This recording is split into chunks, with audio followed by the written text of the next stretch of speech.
Good morning, everyone. We are the reporters of today's lesson, Assessment in Physical Education and Health. Let's first know what is assessment. So, assessment is a process of gathering information on how an instructional objective or purpose is being achieved. Meaning, assessment is making inferences about the learning development of students.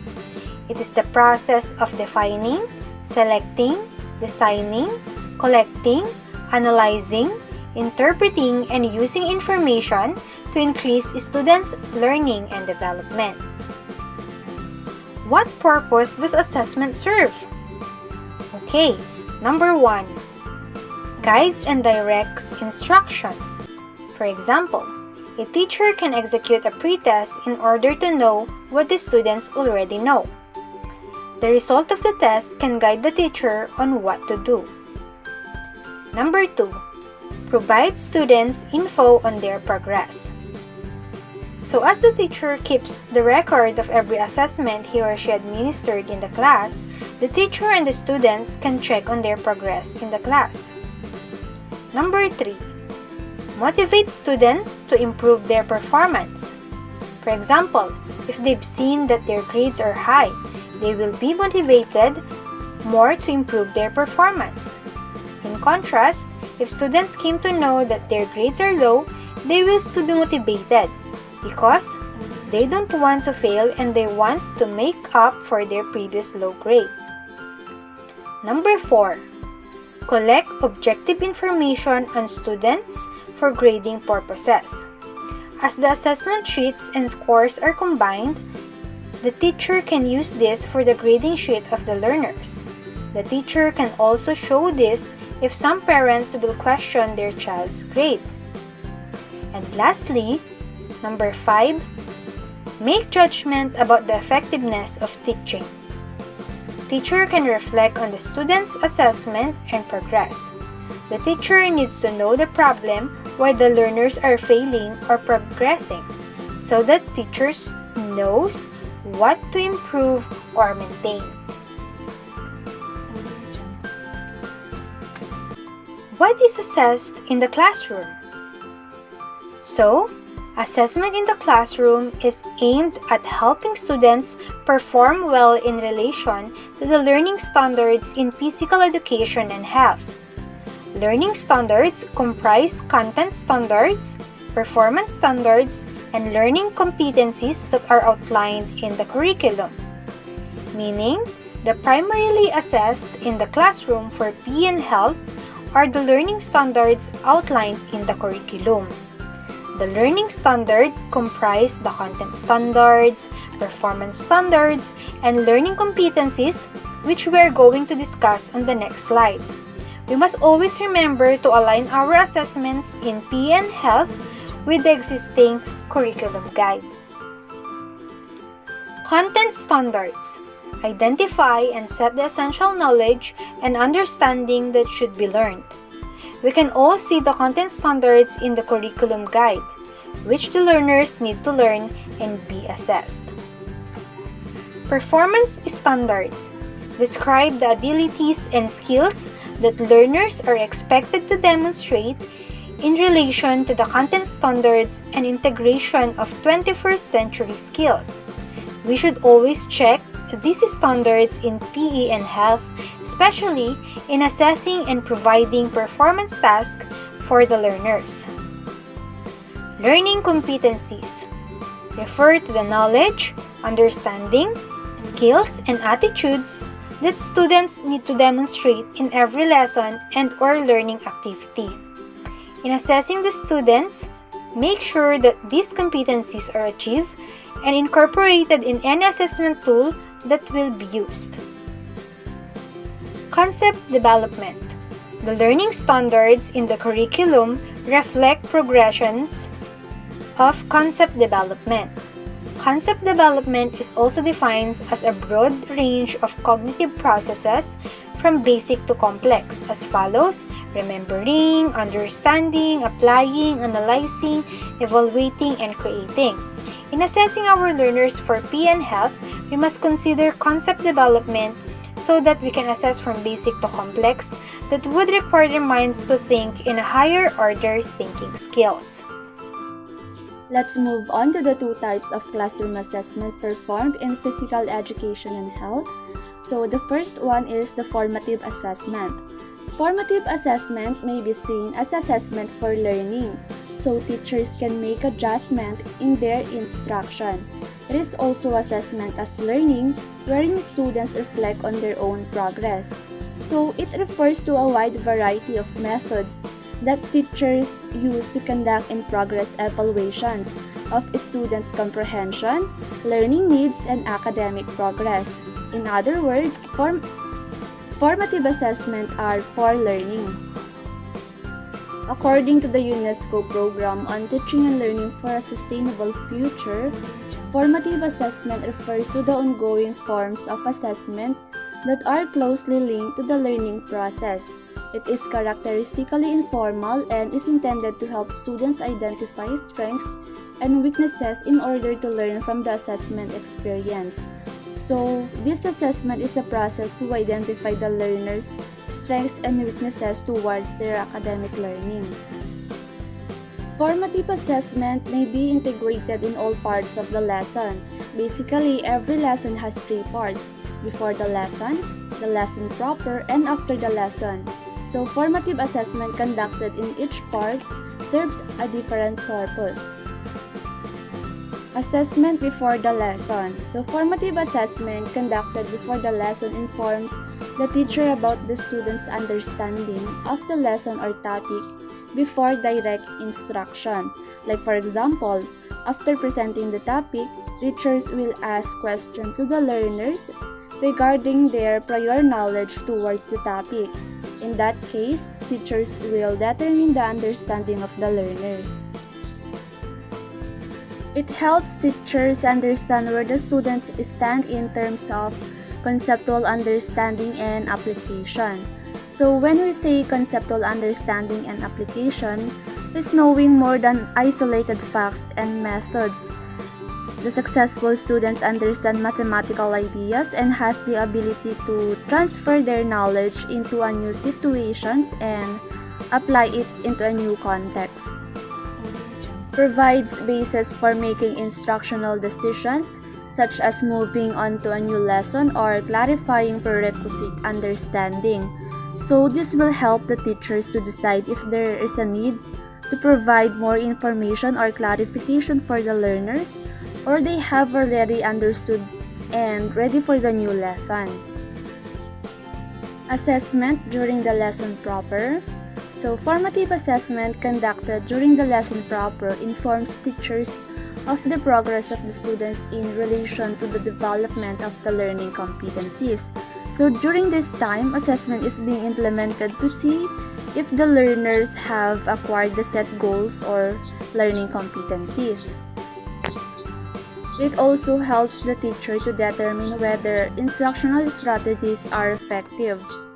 The results of the formative assessment given at this time may be compared with the results of formative assessment given before the lesson to establish if conceptual understanding and application have improved. So in this time during the lesson proper, teacher may determine if there are improvements on the understanding of the learners. On this basis, the teacher can make decisions on whether to review, reteach, remediate, or enrich lessons, and subsequently when to move on to the next lesson based on the performance of the learners. Assessment after the lesson. So, formative assessment conducted after the lesson assesses whether the learning objectives were achieved. It also allows the teacher to evaluate the effectiveness of instruction. A teacher can also assess his or her teaching strategy if it is effective enough to explain the lesson to the learners. Students who require remediation or enrichment should be helped by the teacher using appropriate teaching strategies. Formative assessment must also provide students with immediate feedback on how well they are learning throughout the teaching learning process. Like for example, a teacher may ask questions regarding their topic to see if they have understood it. Recommendations on how they can improve themselves should also be given by the teachers. Formative assessment enables students to take responsibility for their own learning and identify areas where they do well and where they do need help. As a result, students will appreciate and make their own decisions about their progress. So, it is also important to motivate the learners by giving them positive feedback, whether about their strengths or weaknesses, so that they will make effort on their own decisions to have their own progress. Take note, teachers should keep a record of formative assessment results to study the patterns of learning demonstrated by students. However, this should not be used as a basis for grading. So let's proceed to summative assessment. It is seen as assessment of learning which occurs at the end of a particular unit. This form of assessment usually occurs toward the end of a period of learning in order to describe the standard reached by the learner. It measures whether learners have met the content and performance standards. Teachers must use methods to measure student learning that have been deliberately designed to assess how well students have learned and are able to apply their learning in different contexts. The results of summative assessments are recorded and used to report on the learner's achievement. Primarily, the results of summative assessment are reported to the learners and their parents or guardians. In addition, these are reported to principals or school heads, teachers who will receive the child in the next grade level, and guidance teachers who should help students cope with challenges they experience in school. So, summative assessment is the practice of evaluating what a student has learned at the end of a unit. As content is taught, educators should evaluate how well this information is absorbed and retained. This is where summative assessment becomes useful. By assessing students at the end of a unit, summative assessments provides faculty insight into how well their students have mastered the delivered content. Under summative assessment is the individual and collaborative summative assessment. Learners may be assessed individually through unit tests and quarterly assessment. Collaboratively, learners may participate in group activities in which they cooperate to produce evidence of their learning. The process of creating a learning project is given more weight or importance than the product itself. Individual assessment is when a learner attempts to assess some aspect of his own learning. In other words, the focus of a individual assessment is on what a learner have learned, while the collaborative summative assessment is when two or more learners attempt to assess some aspect or aspects of their own learning together. In other words, the focus in a collaborative assessment is on what the group thinks they have learned. The components of summative assessment.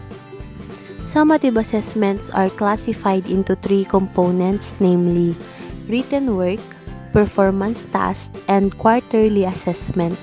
These three will be the basis of grading.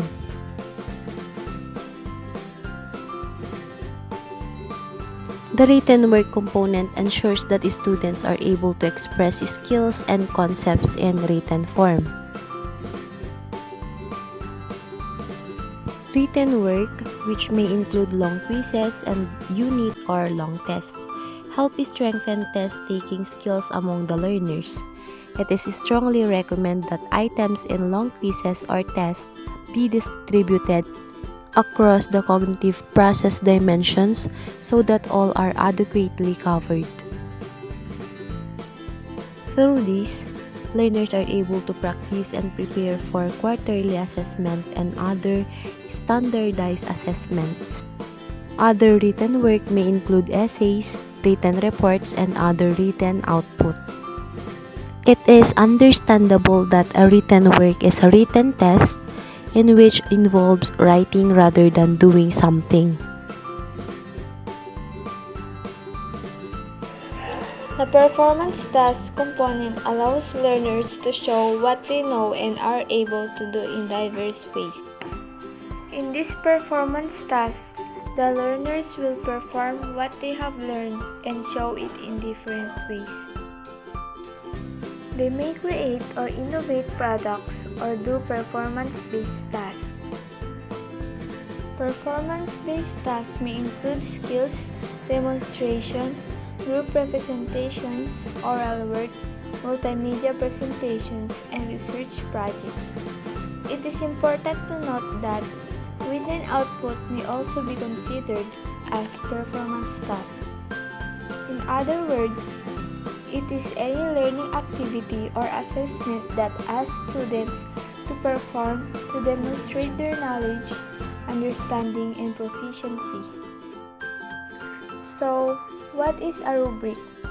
A rubric is a guideline for rating student performance. A rubric is a scoring tool that lists the criteria or what counts for a piece of work.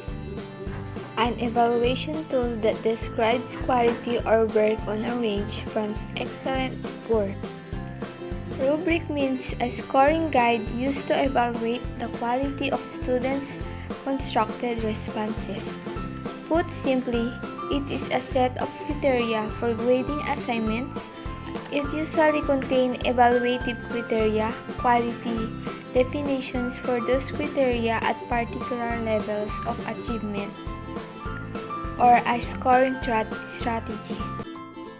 There are two types of rubrics. The first one is the holistic rubric. It is a type of rubric that requires the teacher to score an overall process or product as a whole. In this rubric, the teacher assigns a single score based on an overall judgment of the student work. In the other types of rubrics, it is an analytical rubric.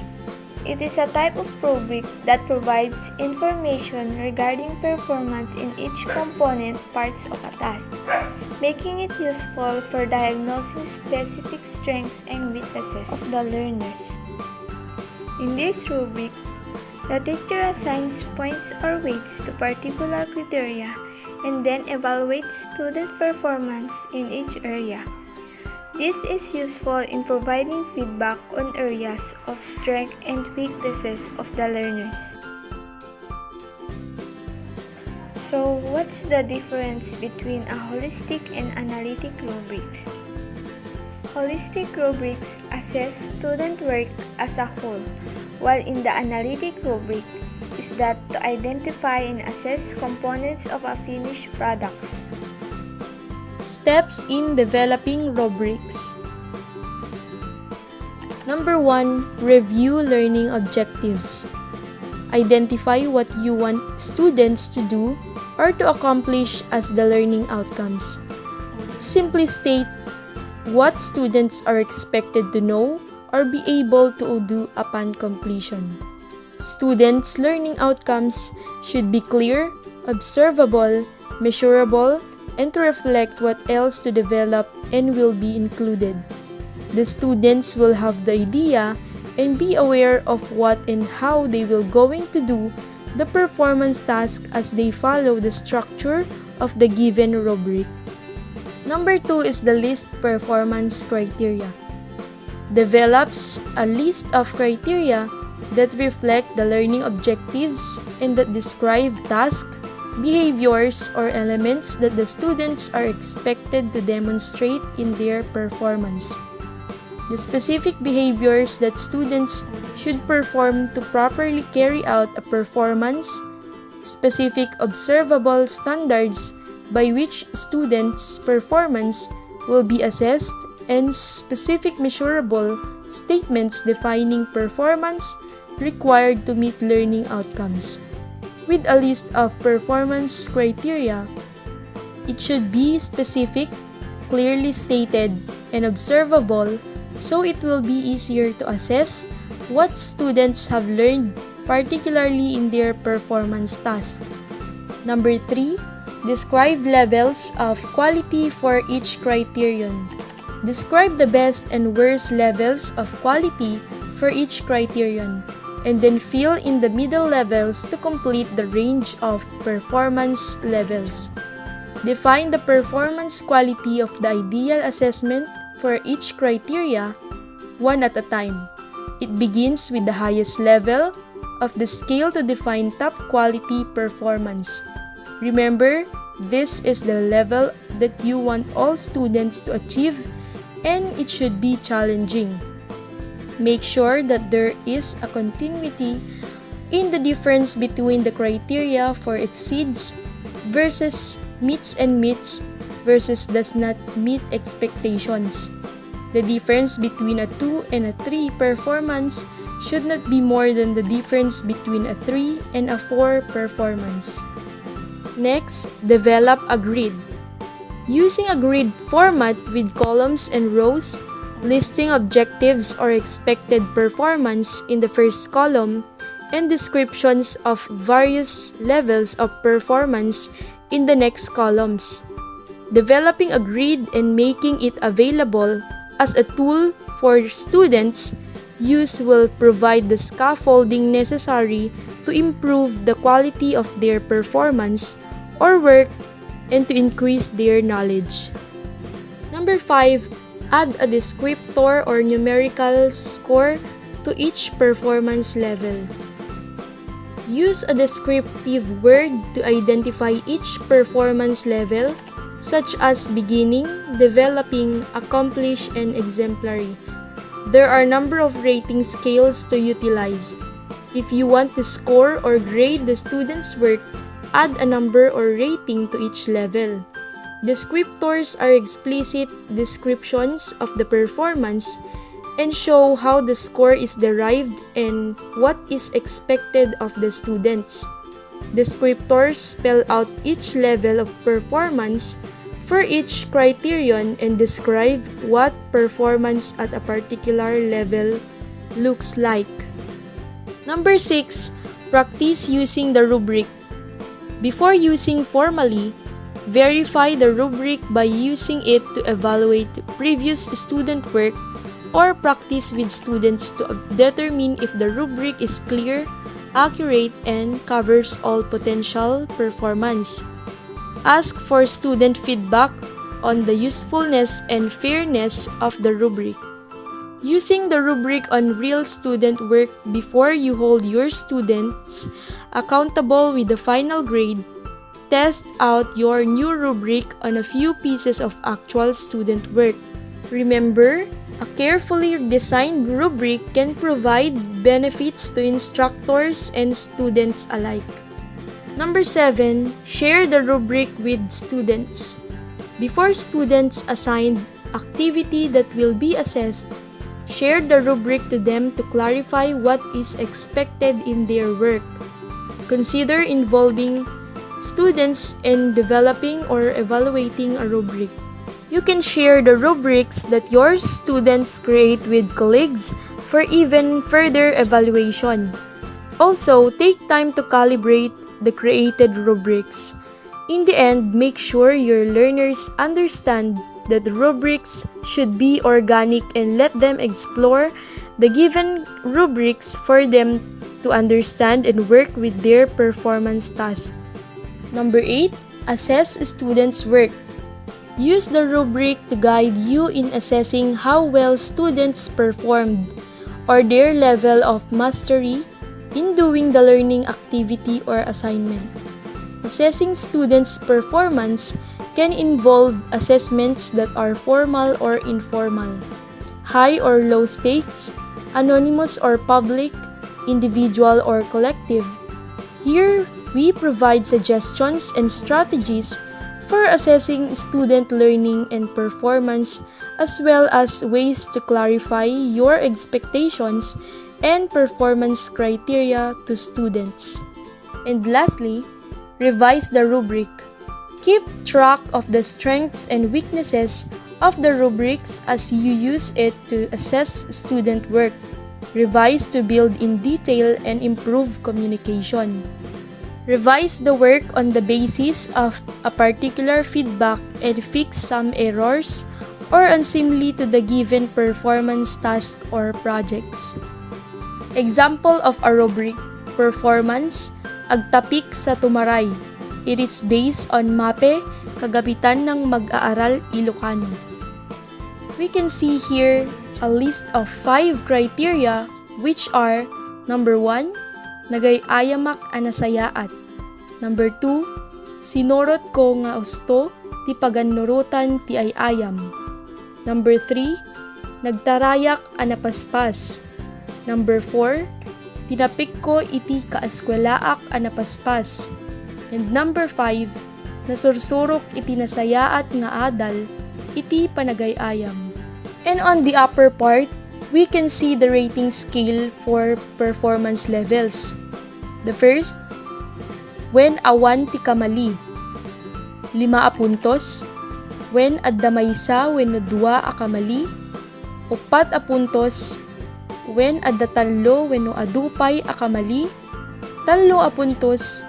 Ken awan 2 puntos. We may now proceed on the quarterly assessment. Quarterly assessment measures student learning at the end of the quarter. This may be in the form of objective tests, performance-based assessment, or a combination thereof. There must be sufficient and appropriate instructional interventions to ensure that learners are ready before summative assessments are given. A teacher conducts a quarterly assessment or evaluation to review students' performance, productivity, and creativity. It helps the teacher to guide the students for improvement and development. The evidence produced through summative assessment enables teachers to describe how well the students have learned the standards or competencies for a given quarter. These are then reflected in the class record. The grades of learners are presented in a report card to show the progress of learners to parents and other stakeholders. Summative assessments evaluate the students' achievement of the desired learning outcome at the completion of the course and learning module. Summative assessments are higher stakes and often consist of performance evaluations, authentic writing assignments or projects, or exams. It is very important for the parents of the students to know how they can help their children when it comes to their academic concerns, because they are part of the development and they help the teacher to shape the mentality of each of them. And here are the references of our report.